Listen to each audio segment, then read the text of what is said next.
Welcome to Because You Need to Know. I am Edwin K. Morse, President and Founder of Pioneer Knowledge Services. This series is your digital resource of valuable conversations with nonprofit and knowledge management enthusiasts from across industries and from around the globe.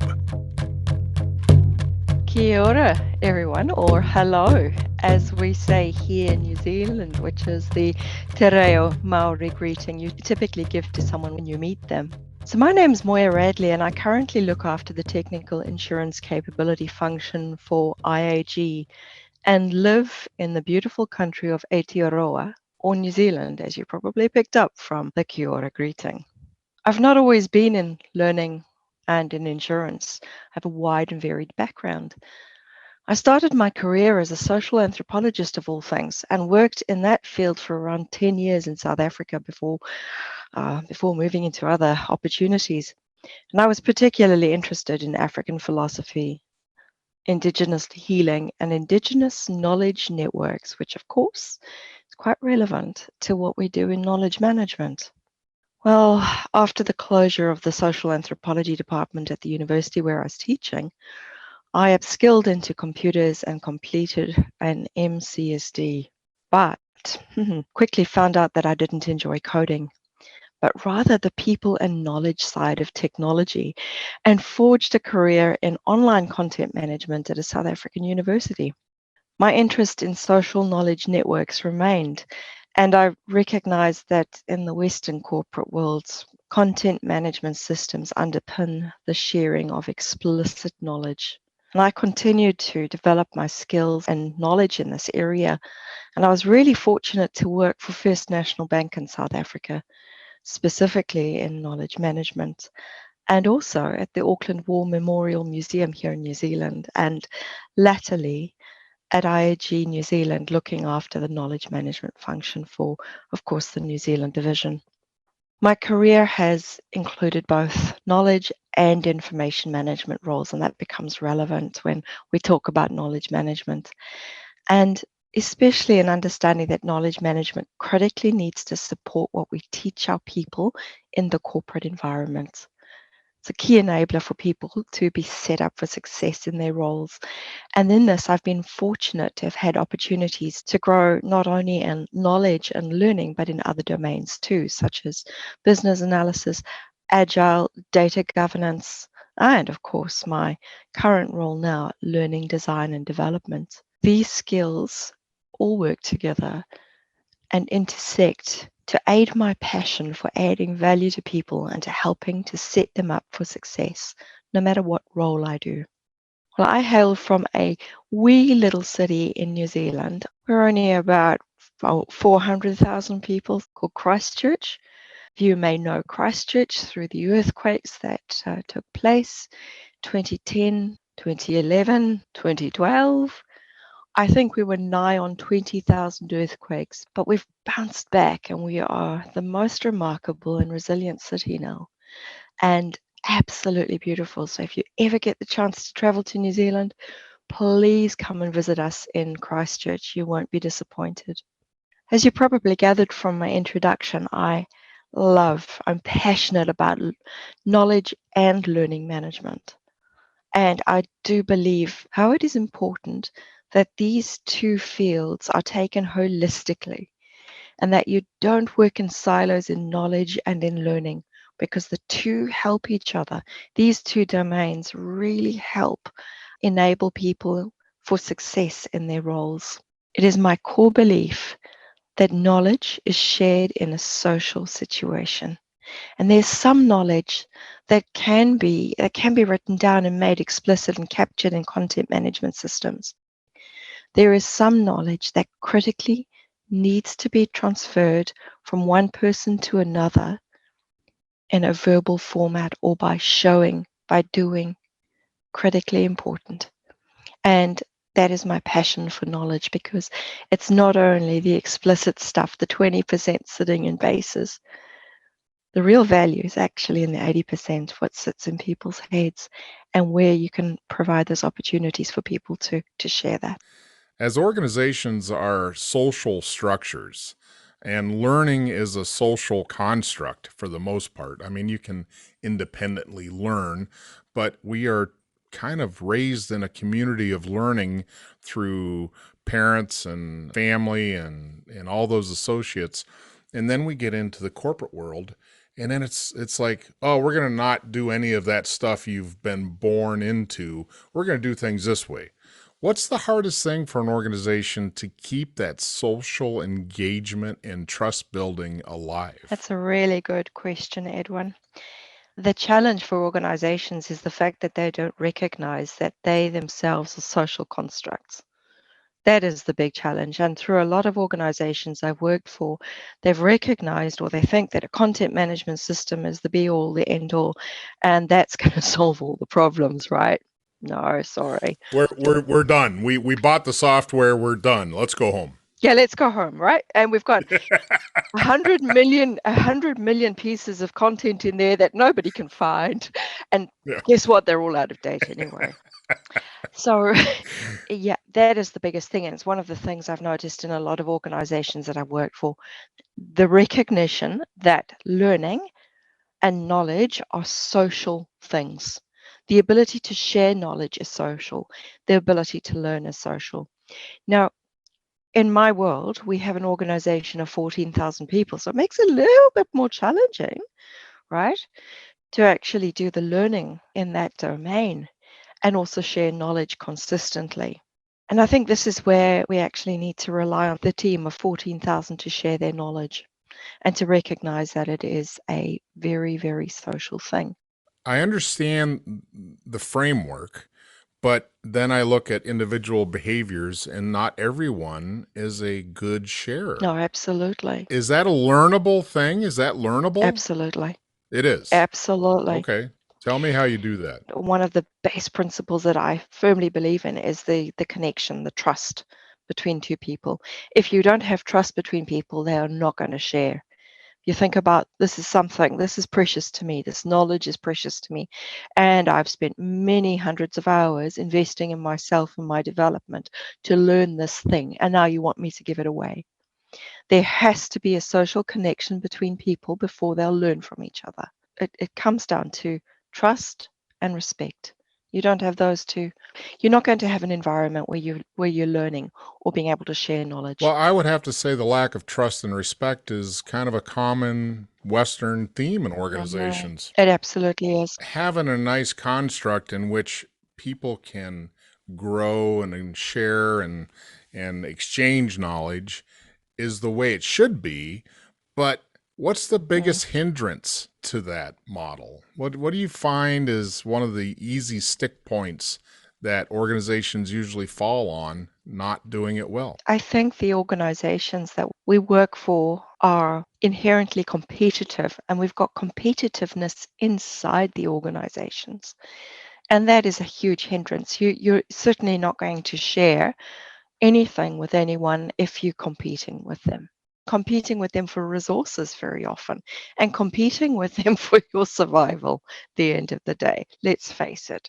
But you take this back to my work in social anthropology, and there's a key difference, right? And the key difference is the fact that the group saw how important it was for their survival that they shared knowledge. It's a survival mechanism. And if we're not putting that in place for organizations and taking out the ego and also taking out that dire competitiveness, we're not going to provide the environment for people to share. Anthropology is the scientific study of the origin, the behavior, and the physical, social, and cultural development of humans. So just by that definition, I think that's where most organizations fail, is they don't think about it as development of humans. In that competitive nature where the only thing that matters is the bottom line finances, when you're not looking at the organization as an organic structure of development, I think that's where you miss the greatest potential. That's exactly right. When you recognize that you've got people working in your organization, not assets, not things, people in your organization, really, really important. And that is your key enabler for learning and for knowledge. And I almost talk about knowledge and learning interchangeably. because I have seen how important it is that these two constructs really support each other. Because again, siloed nature of the organization, we've got our content management system, we pull in and we do some learning, right? But our learning is not reflected in our content management system, and our learning is actually not reflected in the human interaction that we have when we learn.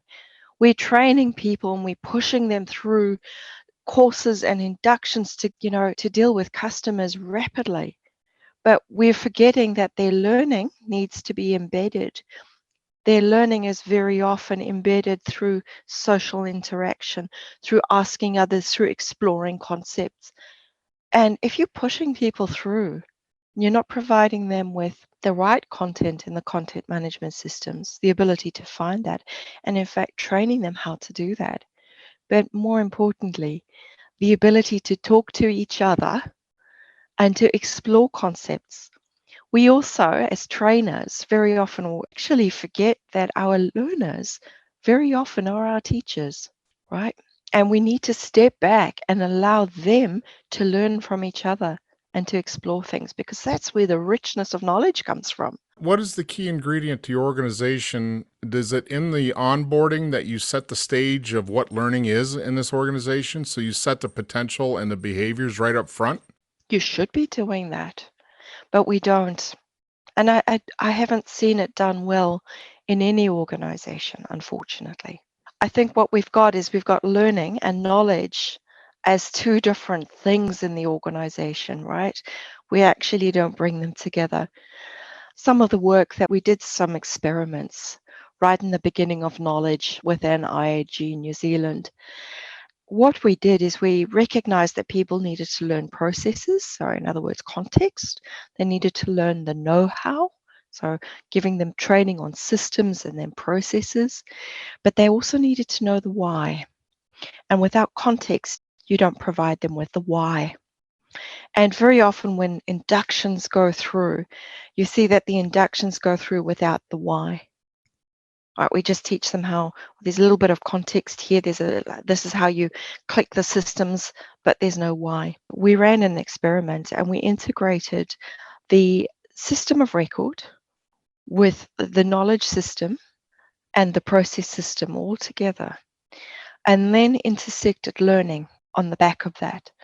So understood what our people were being taught in the first instance, and then from what they were being taught, making sure that the systems of knowledge, they were consistent. And then we integrated that with the system of record, where they would interact with customers and where they would capture detail. And the process side came into that very, very explicitly.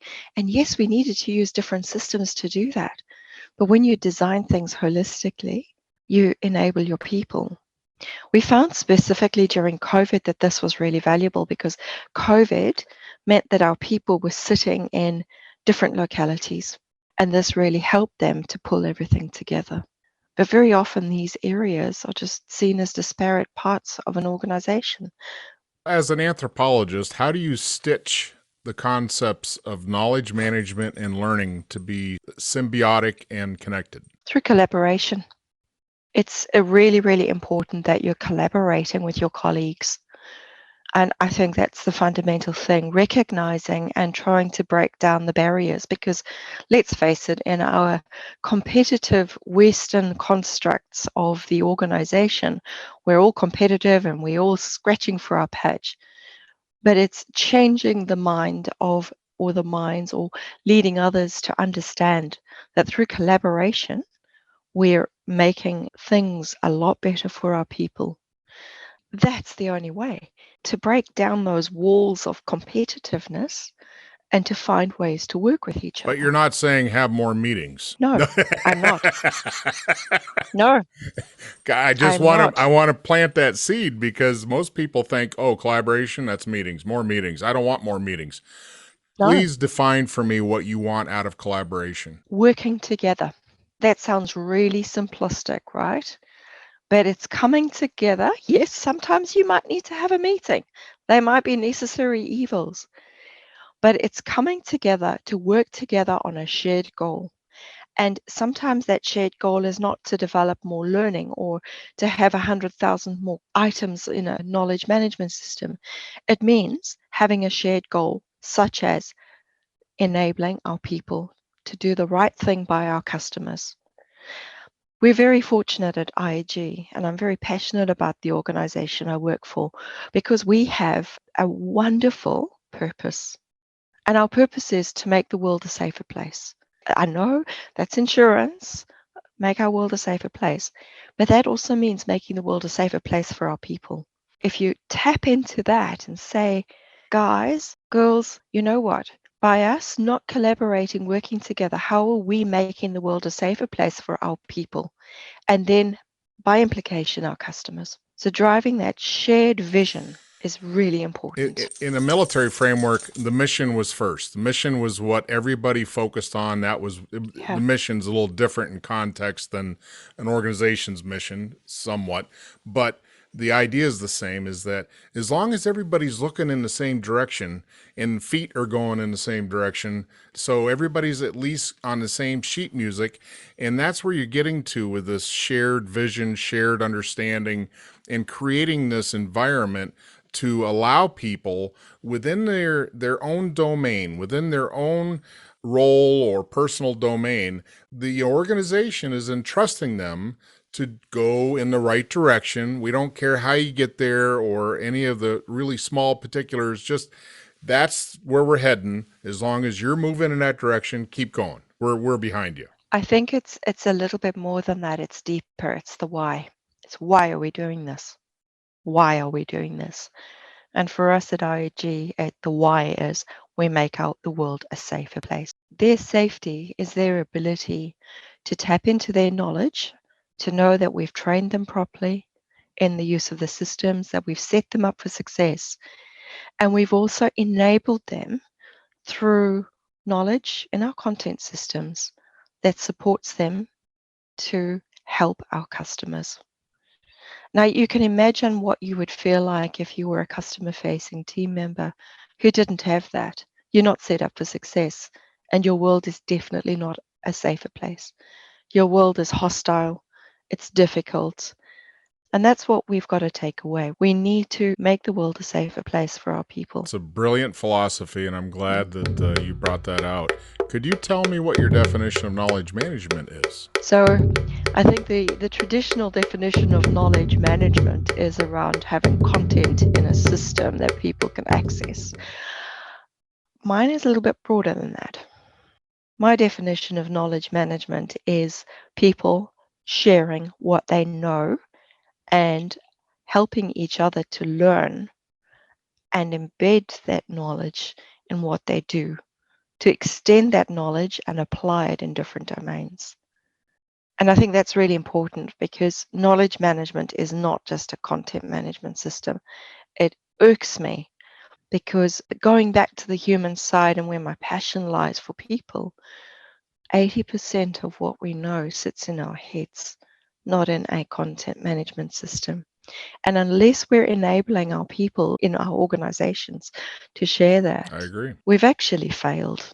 You may ask, how do you do that? And it's the organization investing and making the time and also the opportunities available for people to do that. And we've got some wonderful things that we do at IAG. We have things called guilds where people come together and they share their knowledge and they share amongst each other. It could be formal learning or it could be someone just presenting a case study.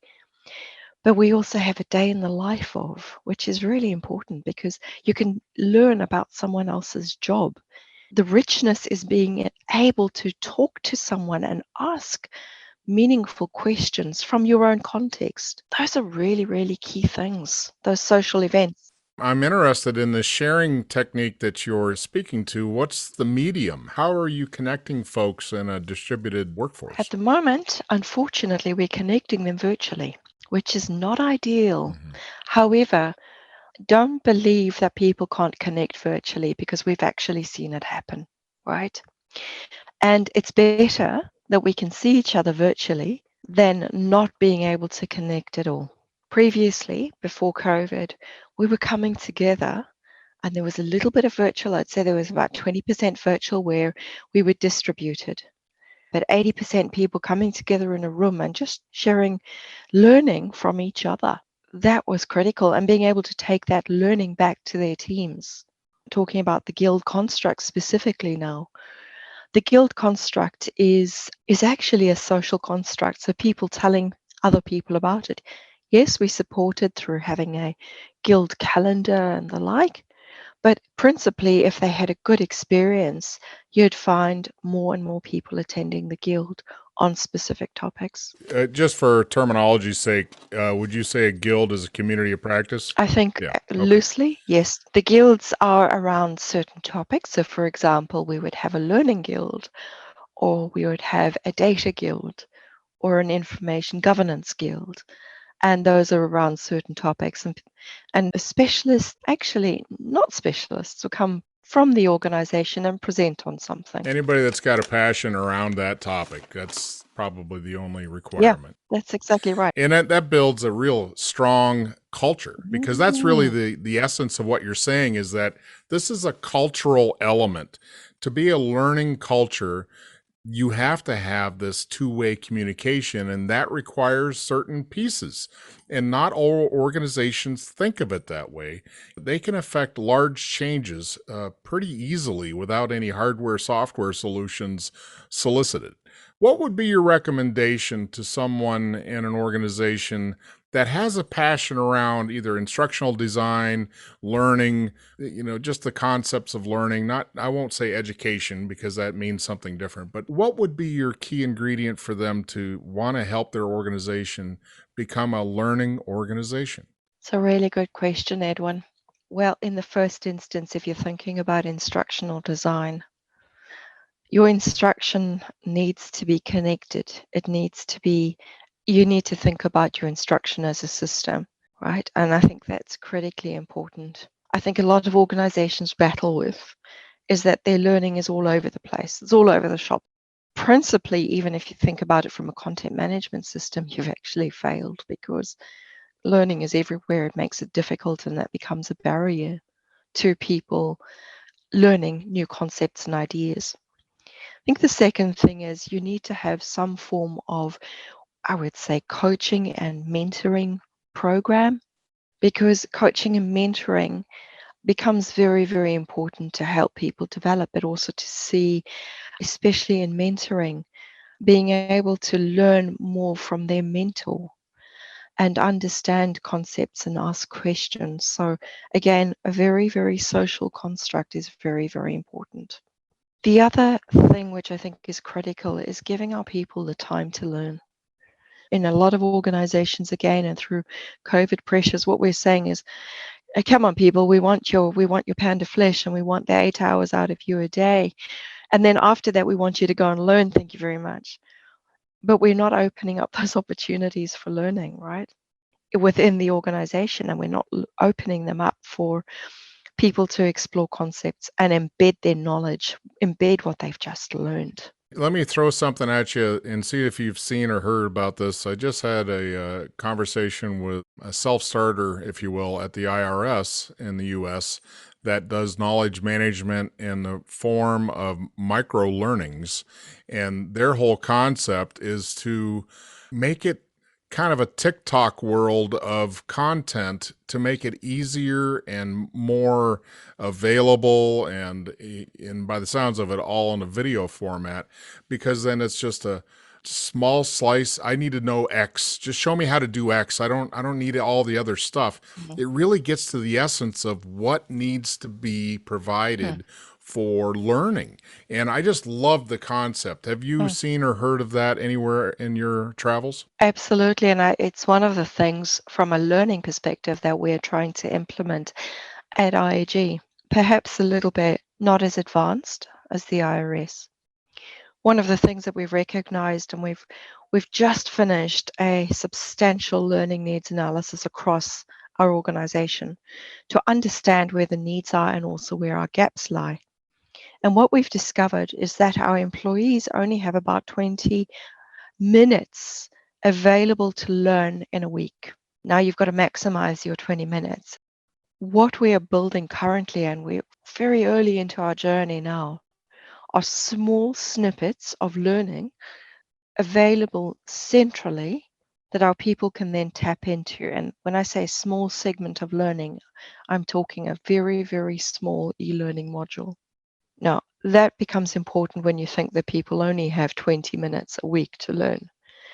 Micro-learning, you think about the other part of learning, and that is that we have different styles and different ways in which we ingest our learning. Some people like to read, other people prefer to hear it, other people would like to see a video.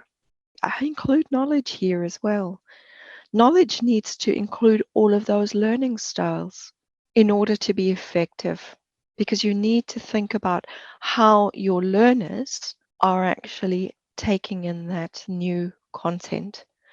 Sometimes just having a short video to explain something, to explain the why and to explain quickly how to do it is really, really effective, as long as it's searchable.